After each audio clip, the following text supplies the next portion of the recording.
আবারও দেখা যাচ্ছে যে east Asia and south east Asia এই জায়গাটার সার্জারি নিয়ে সবচাইতে বেশি ফর অক্সিজেন। এবং ইন্টারেস্টিংলি সার্জারির যে টোটাল নিডটা আছে এই নিডটা বছর বছর বেড়ে যাচ্ছে। 2010 সালে এটা ছিল 227 মিলিয়ন, সেটা 2021-এ এসে হয়েছে 259 million. Long term oxygen therapy পৃথিবী জুড়ে যত মানুষ আমরা আছি তাদের ভিতরে শুধু ক্রনিক অবস্ট্রাকটিভ পালমোনারি ডিজিজ সিওপিডির জন্য প্রায় 10 মিলিয়ন মানুষের long term oxygen therapy needed. এর মধ্যে যৎসামান্য পেয়ে থাকে এবং এদের ভেতরে 65 বছরের উপর বয়স্কদের মধ্যেই প্রায় 6 মিলিয়ন মানুষের অক্সিজেন বিশ্বজুড়ে প্রয়োজন।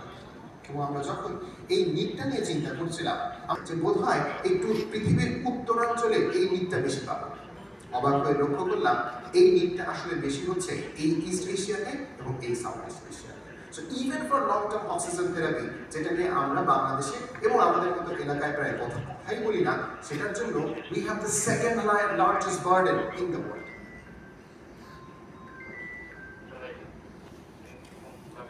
So let's move to the next one. এই লং টার্ম অক্সিজেন থেরাপির নিডটা 2010 থেকে 2021-এ 7 মিলিয়ন থেকে 9 মিলিয়ন হয়ে গেছে। তাহলে আমার সামারিটা হচ্ছে অ্যাকিউট নিডের ক্ষেত্রে 100+ মিলিয়ন মানুষের অক্সিজেন পৃথিবী জুড়ে থাকে and that's pretty much stable.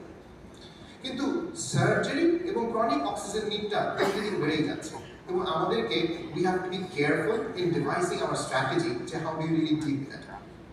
Dealing with it will get account যে কত মানুষের জানতে শুধু হবে না, জানতে হবে কতটুকু অক্সিজেন আমাকে প্রডিউস করতে হবে, কতটুকু অক্সিজেন আমাকে ডেলিভার করতে হবে।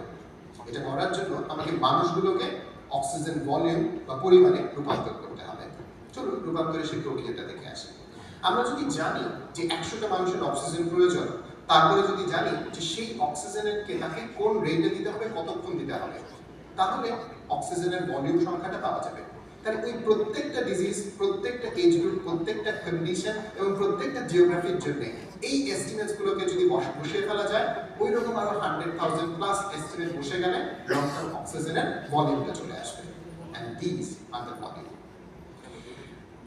1132, 114, 3178। সার্জারির মানুষের কথা যখন চিন্তা করবেন মনে হবে যে সার্জারির মানুষের সংখ্যা অনেক বেশি, কিন্তু তার থেকে অর্ধেকের বেশি acute medical condition actually requires 10 times more oxygen. So therefore, we have to be careful about the number of people and also the volume of oxygen needed to treat them.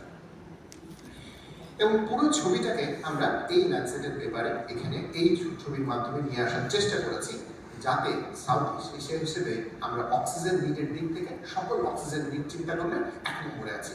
আমাদের পরে আছে ইস্ট এশিয়া, তারপরে আছে sub Saharan Africa.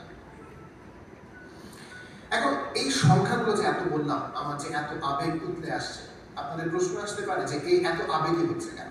Why do we care about these numbers?